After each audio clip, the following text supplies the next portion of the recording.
Hello, this video is called Media War, 9/11 and false flag operations. But since 9/11 we must be very analytical about how we look at the news and how the news is presented. That's why it's called Media War. Okay? Why is it that the media either say that there's absolutely, it was Binladen on his own and there was no other problems, nothing to worry about whatsoever?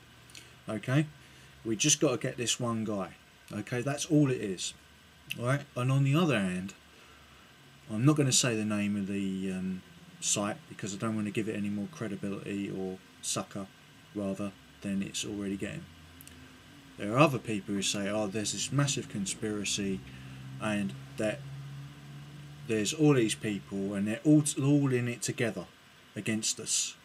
Okay, and because they believe this because of a tradition in the Western way of war or rather Western espionage of using what's called a false flag operation. Now, a classic and credible example of this was the recent attack by the Israelis where they used false passports, British and European passports, which I can tell you that the European Union is going to punish Israel for that, alright, if it hasn't already. And the British certainly will, because we have a reputation of getting vengeance on people who do such things to us, alright, try and incriminate our people, Israelis, alright.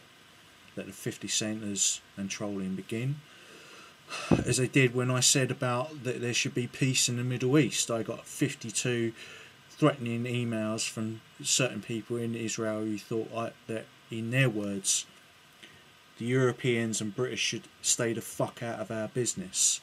Sorry to use their language. Let's examine this.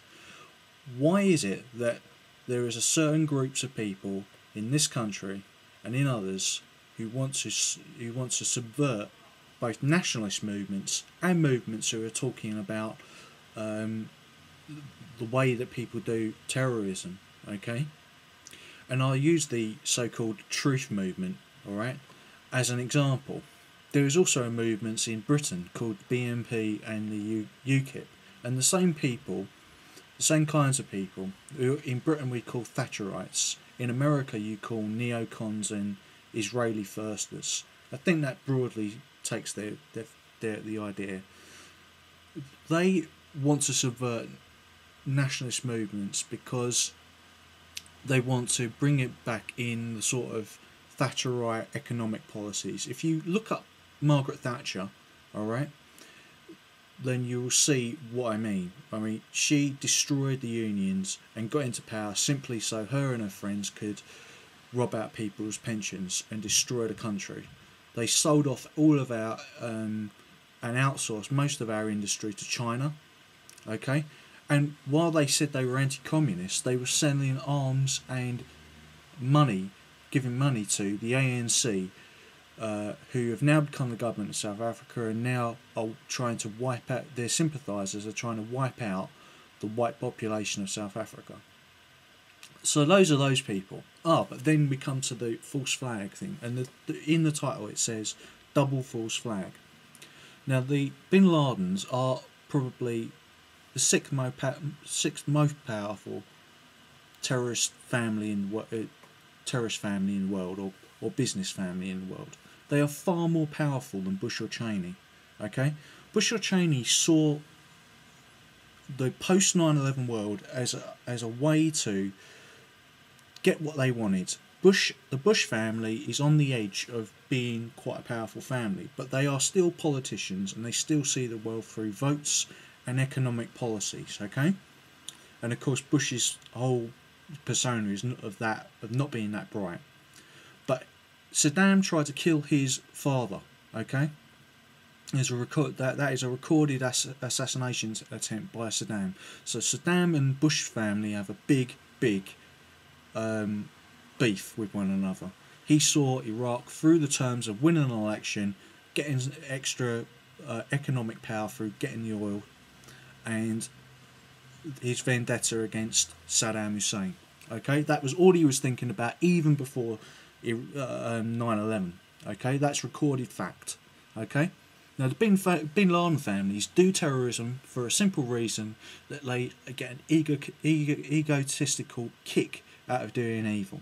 Okay, it's difficult for us as Westerners and rational and democratic people to believe this, but Thatcherites do the same thing, but through a different method. They use infiltration of business and the democratic structures. Okay, all right. Why would they want us to believe that the government, just the way that the Bin Ladens wanted us to believe that the governments did that operation 9/11? Okay, well, the Bin Ladens of course have a way of doing such things, which I will call corridor of fear tactic. Okay, I'm not going to go further into this tactic because obviously I don't want people to copy. Just like people who are trying to fight the Bin Ladens, don't want people to copy their tactics, because if one man can do, another man can do. Okay, and if they can do, if people had gone and said, yeah, we know what the Bin Ladens did 9/11, how they did it, alright, other people will copy them. Okay, for the sake of that, would you want another 3,000 people to die? Okay, the Bin Ladens didn't need to do 9/11 from anything other than a political message saying that we are so powerful that no one can touch us. Alright, you know, they've killed thousands and thousands of people in the Middle East through, you know, various tactics that didn't need explosives to do it. Okay, they don't need to do these big attacks. Alright, that was just a political message and an egotistical message.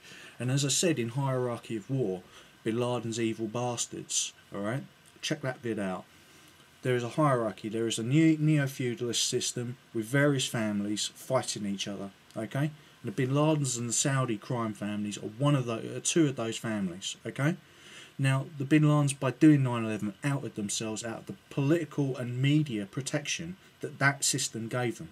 Below is the demos. That is the Bush family Bush family, Clinton families at the top within those democratic structures, and all the rest of us who are in the business community, the bankers, and the media, and then people who are rich, then people who are sort of rich, then people who are in the middle class, then people who are in credit but quite rich, and then people who are within the upper, middle and lower class, who the Bin Ladens refer to as nobodies. These people in the Roman system would be the ones who were paid in salt, and of course everybody else is paid in gold. Those people, that's the golden rule. The people who are paid in gold rule.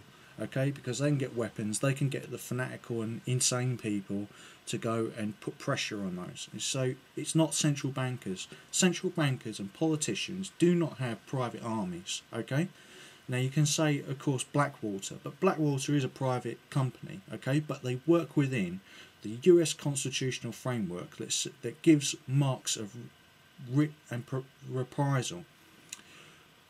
Ron Paul said about this, and he said about the use of mercenaries, right? Which many of his supporters say is immoral. But he said that he would use mercenaries to get the Bin Ladens, and who else would he refer to than Blackwater? Okay. Ron Paul had very good ideas about the use of audits on the Federal Reserve and the central banking corruption, and the banks have to be looked at, because they, of course, are the middlemen, and they may have been pressured into being middlemen by such families as the Bin Ladens, because the Bin Ladens and the Saudis threaten everyone. That's why they can use such an operation as 9/11 as a double false flag.